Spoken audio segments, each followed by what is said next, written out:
facts are generally kept in the dark, whilst opinions get brought into the light. So, what is the purpose of doing a review? Well, it's to tell you how good something is, or warn you how bad it is. And how others review is quite interesting. You had Siskel and Ebert. Now, one would like a film and praise it and say it's got problems, whilst the other one hated it and said there was good stuff. Like, let's say an example. Siskel loved Mortal Kombat and said, I've played the game, it's crazy, it's fun, and this movie, it's not as crazy, but it's fun. Then Ebert would say, oh, this movie is stupid, it's just like that game, there's nothing, it's just fight, fight, fight, useless waste of time and money. And like how they go straight to the point. They'd say, the cast is really good of something, the person brings life to a really dull film, or this film is so great, but the cast is just really dull and wooden. And, some people, they talk about food, they say, the preparation, the colour is so great. And then someone comes and they eat the food and it's like, frozen meals are so better than this. I spent $50 on this meal and it was terrible. There was no texture, there was no taste. And then the person's like, because it's organic, it's fresh, it's grown fresh, it's prepared, and at the end of the day, they just throw the food away and then they get the next batch of organic stuff. And, films and music get general heavy debate because someone praises this thing and they said, it's the most artistic, brilliantly, masterfully constructed film in years.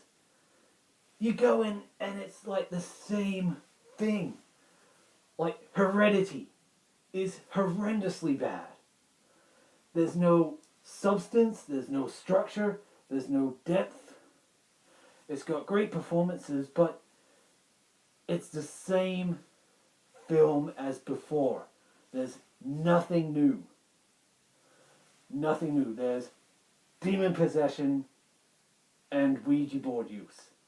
That's in The Conjuring, Annabelle Creation, Conjuring 2, all the Insidious films, all the Sinister films, and every Paranormal Activity film.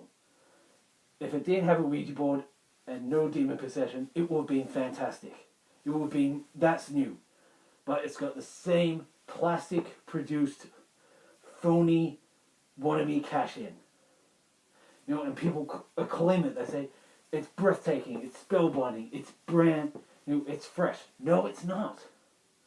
Any critic who calls this film one of the best and scariest... You, ladies and gentlemen, know me. I am scary, and that's for a reason. Because we here do things that haven't been done before. Sure, yeah, there's a mask in it, but what other critic that wears a mask? None. There's Skullboy out there who does vocal covers, does really great stuff. He knows music. He's got a good voice. He can carry it. He sings. He performs. And people go, oh, you're just trying to be like Slipknot. He's a fan. He's not trying to be someone. He could be in a Slipknot cover band. Because his voice is channeled just like Corey Taylor. But these films, these ghost story films, they haven't been good since the 90s. They've just been flogged out. And there's barely any A-grade slashes because they're always getting direct to DVD. Because they probably bomb because everyone's seeing these happy, silly ghost stories. Set them on campgrounds. Then it would be new. Have no demonic possessions. Have your first scare in 5 minutes. But critics who review these, they say the same thing. This film is so frightening. Really, a little girl gets possessed and the mother uses the Ouija board to bring her back.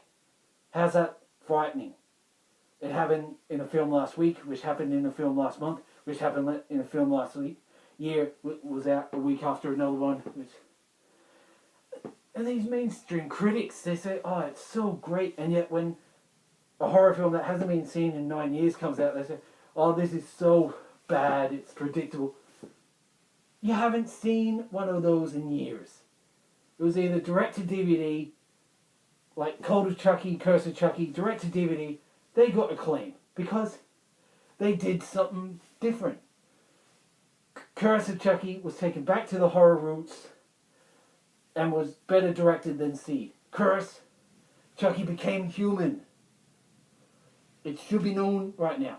That was something different. That's what people wanted. That was scary because he became human at the end. Some people anticipated it, but everything else that happened in that was unexpected. It was like, what? It's crazy. So that film should have been #1 at the box office. But no. Heredity, same thing. House gets haunted, they use a Ouija board, mother gets possessed and crawls on the ceiling. It's been done too many times. And these critics, they love it. They say, oh, this is a masterwork. This is so well crafted. It's got new ground. It's got depth. No, it doesn't. It's the same ground because it's in a house. If it was at a school for the whole shot, yes, new ground. Sure, the kids go to school, but there's no seance at the school. There's no demon at the school. If you had it at a school, then it would be new. But no, not new. So, why do people say something that's been overdone is great? What's the purpose of saying, oh, this film is so new, when it's got the same plot as the other one? See, I've used this face before once. Hasn't been seen in a while, and now it's back. Which proves a point. Now it's coming out. See? I said, a new face last time, and here it is. And I'm doing something new. I'm doing something atmospheric here. I'm in the dark. In the dark, which is what the good stuff is. Because everything else is the same. It's a cash grab. It's desperate. Am I desperate? No, I'm taking time. Great things take time. So this Heredity was just pushed out. There was no time. But people take the time to say how good it is. Okay, the performances are great. The music is awesome. The opening is like a Stanley Kubrick film. But when the demon cult Ouija board is brought up, see, here's a point. Watch this. Right there. See? I got one. It's on film. And people say this is original and great. Look at this. Ouija board on film. But I'm doing something new here. This hasn't been seen before. This is seen in every paranormal possession film. Stop using them, and then it will be good. But people, they love them. They say they're great. They're not. And those critics who review them, they haven't seen them. They just fly. You need to get things out of the dark and into the light. That's what we're doing. We're working on some new stuff. We got it. We have new stuff, but it's not catching on. Because we're at the bottom of the ladder despite our experiences. You know? So we gotta sell out to cash in. And that's what anyone can write a ghost story. All you need to do is just add in, they use a Ouija board and someone gets possessed. Oh wow, great movie. If you put one with no Ouija board, oh that was so boring, it was so stupid. Why? Because it was unpredictable? See, and that's... Why do we review? So you get told what is good, when you got proof. So you're warned not to waste money or time, because it's been done before. That's why A Quiet Place was good, because it did things that hadn't been done before. Even though it was a little bit predictable, but it wasn't a ghost story, and it was good. Solo is said to be good, but it's weak, because it was out it's just like the others. There was nothing new. Jurassic World does some stuff new, but they're saying it doesn't do anything new. Dinosaurs on the mainland hasn't been done in 21 years for a film. New dinosaurs. Different stuff. Still got action and dinosaurs, like, yeah, we've seen this before, but it takes place on the mainland for the duration of the film. Hasn't been done. They only ended the second one with it. The mainland happens like after 30 minutes for the rest of the movie. You know, Future World. It's a cheap rip-off of Mad Max, what Waterworld was. But Waterworld was fun. It was different. It was on water. See? Scenarios make things different. Critics, mainstream critics, need to see that and understand how horror works.